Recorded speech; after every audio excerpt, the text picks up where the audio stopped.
Assalamualaikum warahmatullahi wabarakatuh. Selamat pagi sahabatku semua. Pagi ini coba kita bersama membahas pertanyaan saudara kita ini. Karena di sana kita diperbudak oleh hawa nafsu kita sendiri.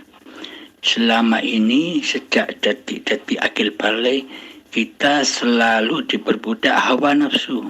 Kita selalu disuruh menyembah hawa nafsu.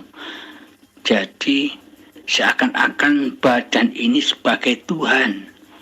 Tuhan yang merasa bisa berkuasa. Badan ini merasa diri yang wujud. Badan ini merasa diri yang kuasa. Badan ini merasa diri yang punya kehendak, daya upaya dan kekuatan. Seluruhnya bertumpu rojiun kepada badan selama ini. Disitulah alam jahiliyah. Disitulah alam kebatilan, kezaliman di sisi Allah. Meskipun kelihatan di sisi manusia baik, akan tetapi di sisi Allah jahil, dusta. Karena apa? Kanjeng Nabi Muhammad diutus Allah turun ke dunia ini untuk menyempurnakan akhlak-akhlak manusia, terutama akhlak ilahiyah, akhlak kepada Allah, yakni tauhid. Jika akhlak kepada Allah itu bagus, benar, maka pasti akhlak kepada manusia pasti benar. Akan tetapi bila akhlak kepada Allah salah, maka seluruh akhlak kepada manusia itu salah. Jadi puncaknya ada di akhlak ilahiyah, akhlak kepada Allah. Di mana letaknya akhlak kepada Allah itu? Adanya adalah di hati kita sendiri-sendiri. Selama ini hati kita Allahnya tak ada. Allahnya gaib. Allahnya tak wujud. Sedangkan yang wujud adalah diri kita sendiri. Hawa nafsu kita sendiri. Sedangkan seluruh ibadah yang kita lakukan hakikatnya bukan menyembah Allah, akan tetapi menyembah, mengabdi kepada Dajjal laknatullah. Siapa Dajjal laknatullah itu? Ialah hawa nafsu kita sendiri. Hawa nafsu ini, Dajjal ini sifatnya selalu ingin menjauhkan hamba dari Tuhannya, menjauhkan hamba dari Tuhan pencipta dirinya. Maka dari itu selama ini hawa nafsu selalu ingin menjadi Tuhan. Tidak rela jika ada kekuatan, ada kekuasaan lain selain hawa nafsu itu sendiri. Contoh, ketika kita dulu sebelum kenal Allah ditanya, yang menguasaimu itu Allah apa dirimu? Pasti kita menjawab, seluruhnya yang ada pada diriku itu adalah hidup dan badan ini adalah milikku. Di dalam hati kita praktek hatinya begitu. Tak ada urusan dengan Allah. Karena apa? Karena kita semua dulu buta akan siapa pencipta diri kita. Yang kita tahu hanya Tuhan hawa nafsu kita sendiri. Tuhan badan ini yang selalu kita cintai, selalu kita sayangi. Ya badan ini yang kita pertuhankan selama ini. Nah itulah alam kejahiliaan, alam kebodohan, alam kesesatan. Meskipun kayak-kayaknya badan-badannya ini telah diberagamakan. Akan tetapi hati kita masih kufur. Hati kita masih menyembah hawa nafsu kita sendiri. Hati kita masih menyembah setan dan iblis daripada menyembah Allah selama ini. Monggo coba direnungkan. Hakikatnya Dajjal itu adalah Dajjal itu sudah wujud ketika Nabi Adam dahulu diciptakan. Buktinya Nabi Adam selalu diperintah oleh Allah berdoa begini, ya Allah, hindarkanlah aku, jagalah aku dari fitnahnya Dajjal. Lah, jika Allah sudah perintah kayak demikian, berarti Dajjalnya kan sudah ada. Jika Dajjalnya belum datang, jika Dajjalnya itu besok datangnya, mana mungkin Allah perintah berdoa yang demikian? Coba direnungkan. Apakah Allah merintah kepada nabinya dengan perintah doa yang muspro? Jika Dajjalnya datangnya besok, buat apa kita berdoa sekarang? Nah, seperti disebutkan di atas, hindarkan dari fitnahnya Dajjal. Fitnahnya saja sudah datang, berarti Dajjalnya kan sudah datang. Siapa sebenarnya Dajjal ini? Dajjal ini adalah hawa nafsu kita sendiri. Maka dari itu Nabi Muhammad pernah ditanya oleh para sahabatnya di saat selesai perang Badar. Ya Nabi, perang ini sangatlah besar. Apakah ada lagi peperangan sebesar ini atau yang lebih besar dari ini? Dawuh Kanjeng Nabi begini, oh, seluruh peperangan yang ada di dunia ini amatlah kecil.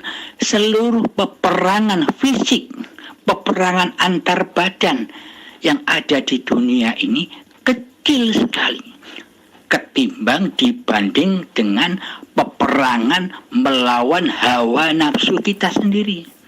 Maka peperangan yang paling akbar, peperangan yang paling besar di dunia ini adalah memerangi hawa nafsu kita sendiri. Karena hawa nafsu itulah Dajjal. Logonya Dajjal kafaro, kufur, yakni hati selalu mengkufuri nikmat Allah, hati selalu mengkufuri wujud keberadaannya Allah, hati selalu mengkufuri wujud kekuasaannya Allah, hati selalu mengkufuri wujud daya upaya dan kekuatan Allah yang ada di hati kita, di dalam badan kita ini selama ini. Itulah Dajjal. Bukti Dajjal lagi seperti ini. Ketika kita berapa-apa, contoh ketika kita sholat, Kanjeng Nabi sudah membawa syariat dari Allah, syariatullah. Seluruh ibadah harus disertai niat, karena seluruh laku badan ini innamal a'malu binniyah, sertailah dengan niat. Akan tetapi kita selama ini diperintah Rasulullah untuk kembali ke alam akhirat di dalam seluruh niatan ibadah. Di ujung kalimat niatan ibadah ada lillahi ta'ala, lillahi, milik Allah keseluruhannya. Akan tetapi selama ini Dajjal ini tidak mau kalau yang sholatkan ini Allah, yang mengibadahkan ini Allah, yang memperjalankan badan ini Allah, yang mendudukkan badan ini Allah, yang memandikan badan ini Allah, yang memakankan badan ini Allah, yang meminumkan badan ini Allah, yang merokok dan mengopikan badan ini Allah. Hawa nafsu tidak ridho, tidak ikhlas, tidak rela bila kekuasaan, seluruh kekuasaan yang ada di badan ini dikembalikan kepada Allah. Buktinya selama ini kita selalu mengaku-ngaku bahwa yang sholat itu hamba, yang sholat itu badan, yang beribadah itu badan kita, yang makan itu badan kita, yang minum itu badan kita.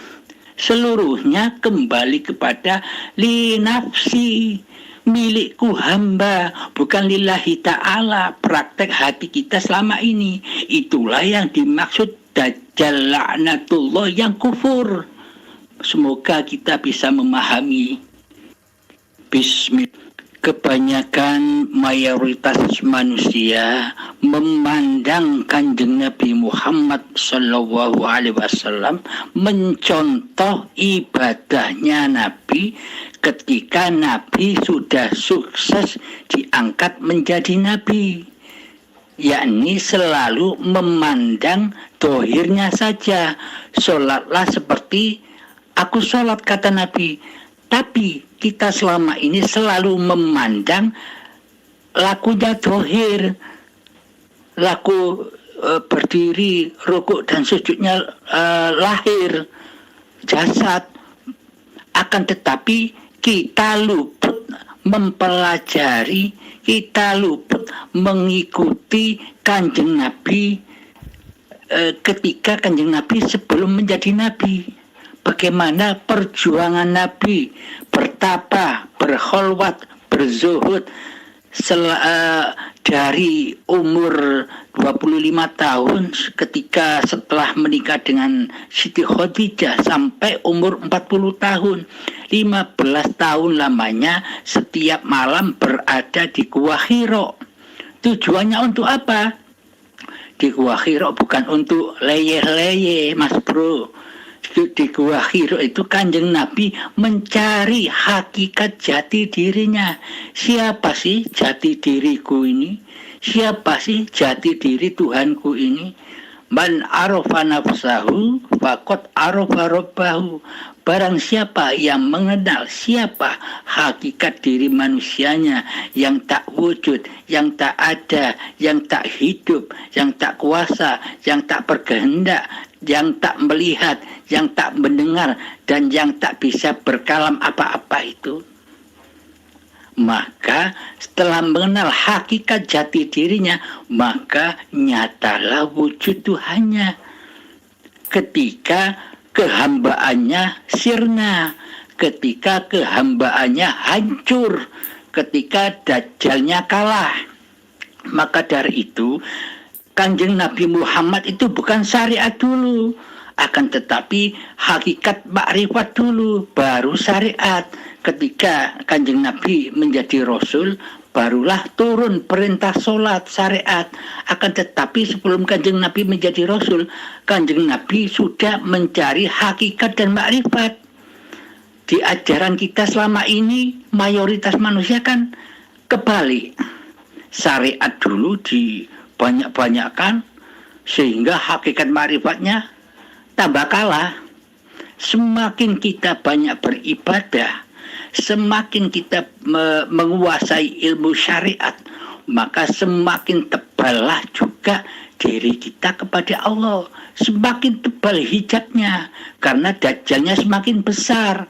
Meskipun kelihatannya sholat, meskipun kelihatannya punya ilmu syariat, akan tetapi dajjalnya ini bertambah besar.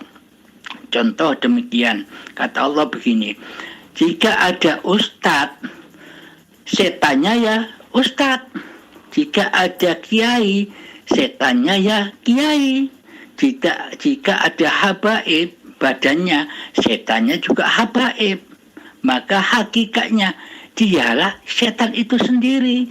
Ketika di dalam hati kita yang muncul, yang wujud, yang berkuasa, yang berdaya upaya, dan yang mempunyai kekuatan adalah badan kita, Abdul Halim, yang menguasai jagatnya badan ini, itulah yang dinamakan setan, itulah dajjal.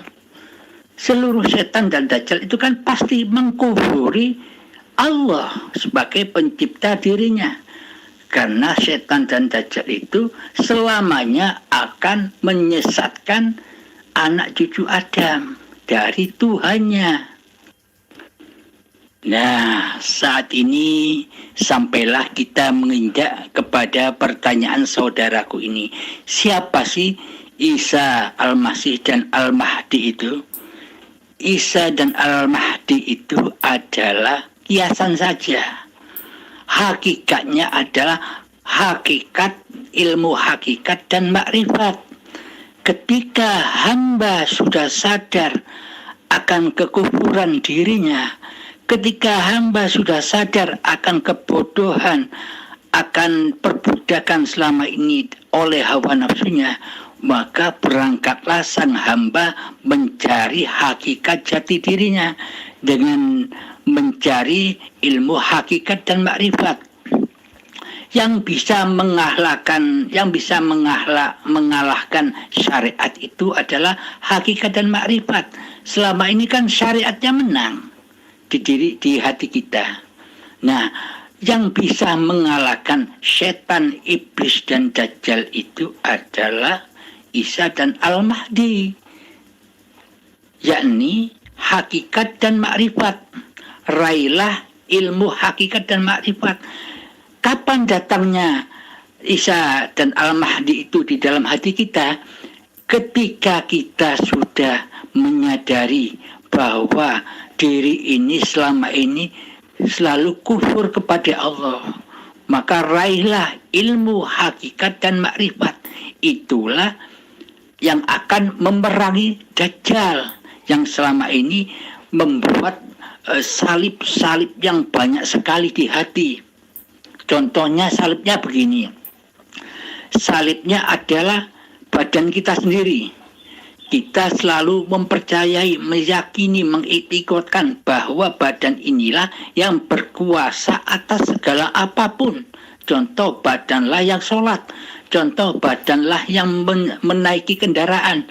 Contoh, badanlah yang bisa bekerja. Contoh, badanlah yang bisa meraih dunia. Itulah badan yang kita tuhankan selama ini. Itulah dajjalnya. Matanya satu. Apa bukti matanya satu?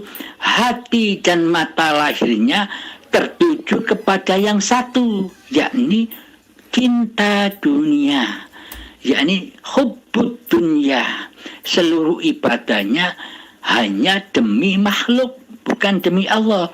Contoh, ibadah demi pahala, ibadah demi surga, ibadah demi tercapainya cita-cita dunia. Seluruh ibadah kita selama ini menyembah dunia, bukan menyembah Allah. Itulah yang harus diperangi sekarang ini. Makanya belajar di grup ini hakikat dan makrifatnya. Sudah diterangkan kemarin hakikat itu apa, makrifat itu apa, syariat itu apa, toreko itu apa kemarin. Nah, hakikat Isa Al-Mahdi, Isa dan Al-Mahdi itu ya ilmu hakikat dan makrifat itu yang akan menumbangkan syariatun nas. Selama ini kita menilai bahwa yang syariat itu badan. Akan tetapi Kanjeng Nabi bukan membawa syariat itu. Kanjeng Nabi membawa syariatullah, syariatnya Allah yang seluruhnya dikembalikan kepada Allah, bukan dikembalikan kepada badan, bukan dikembalikan kepada manusianya. Coba direnungkan sahabatku. Bila akhlak kita selama ini di dalam hidup dan di dalam seluruh ibadah sejak datangnya akil baligh sampai setua ini, akhlaknya kepada Allah kufur, kira-kira seluruh ibadah kita itu diterima apa tidak oleh Allah? Sampai apa tidak di sisi Allah? Kan tidak. Selama ini seluruh ibadah kita terbakar di dalam anar, di dalam neraka, di dalam hawa nafsu kita sendiri, dimakan oleh hawa nafsu kita sendiri demi hanya kepentingan hawa nafsu kita sendiri. Nah, sekarang Anda baru tahu. Sementara orang-orang di luar sana, ustadz, kiai, habaib belum tahu nasib seluruh ibadahnya diterima atau tidak kepada Allah.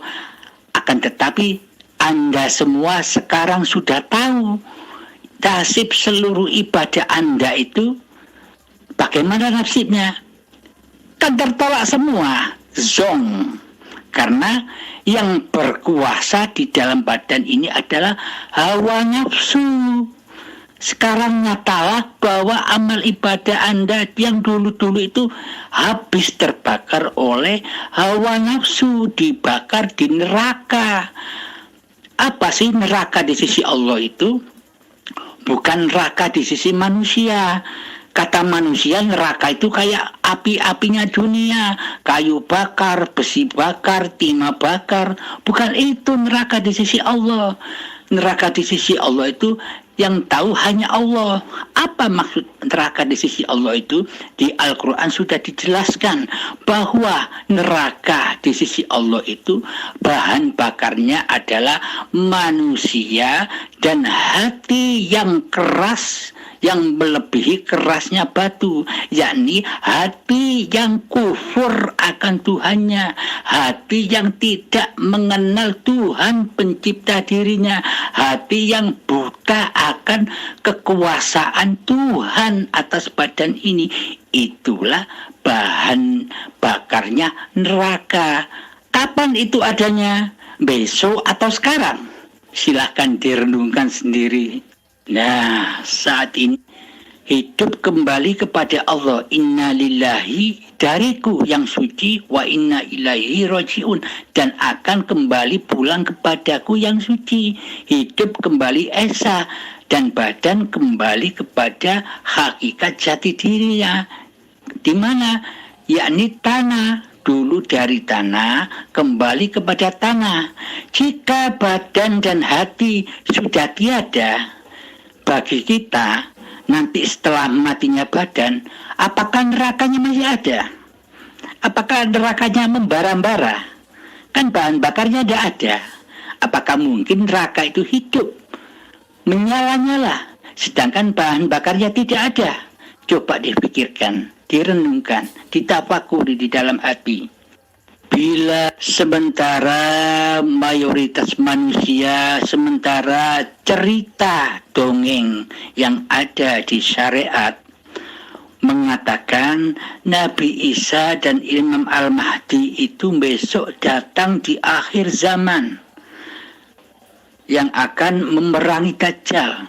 Tugas-tugasnya Isa dan Al-Mahdi pertama akan mematah-matahkan salib. Berarti kalau zahir besok datangnya Nabi Isa dan Al-Mahdi, mereka akan masuk kepada gereja-gereja, mencari kayu salib dan mematah-matahkan kayu-kayu salib itu. Coba dipikirkan, apa memang begitu? Apakah itu pemahaman yang kayak demikian, apa tidak melecehkan derajat Nabi Isa dan Al-Mahdi? Masa Nabi diutus hanya masuk gereja-gereja demi mematah-matahkan salib yang dari kayu itu? Kan itu pelecehan. Masa tugasnya kan Nabi Isa hanya untuk itu? Yang kedua, membunuh babi dan celeng. Intinya membunuh sifat hayawan-hayawan yang ada di diri manusia. Bukan celeng dan babi secara syariat. Buat apa Nabi hanya membunuh makhluk? Kan tidak masuk akal. Dan yang ketiga, tugasnya Isa dan Al-Mahdi membebaskan pajak-pajak. Bukan pajak dohir seperti sekarang ini yang dibebaskan. Maksudnya membebaskan pajak-pajak itu pajaknya hati. Selama ini kan kita beribadah ditukar dengan pajak. Beribadah mengharap pahala. Beribadah mengharap surga. Beribadah mengharap cita-cita yang terkabul. Beribadah mengharap terkabulnya semua doa-doa. Itu kan namanya memajeki Allah. Itulah tugas-tugas Nabi Isa. Apa? Ya ilmu hakikat dan makrifat itulah. Isa dan Al-Mahdi sejatinya, sesungguhnya dan hakikatnya. Bukan seperti cerita-cerita yang di mayoritas manusia. Yang secara dohir itu. Hakikatnya demikian. contoh Nabi Isa dan Imam Mahdi mematah-matahkan salib itu adalah salib badan ini akan dipatahkan, dihancurkan. Salib yang hawa nafsu penguasa badan ini dihancurkan, dipatah-patahkan oleh Isa dan Al-Mahdi. Kekuasaan hawa nafsu itulah salib yang akan dipatahkan, dikembalikan kepada kekuasaan Allah. Wujud manusianya di hati akan dipatahkan oleh Imam Mahdi dan Isa Isa dengan cara digoibkan, dihancur-leburkan di dalam diri. Itulah salib-salib, maksud salib-salib yang dipatah-patahkan oleh Isa dan Al-Mahdi. Sejatinya hakikatnya begitu yang diceritakan oleh Allah, bukan yang seperti syariat selama ini yang kita pahami. Semoga bisa diterima di hati Anda. Assalamualaikum warahmatullahi wabarakatuh. Jika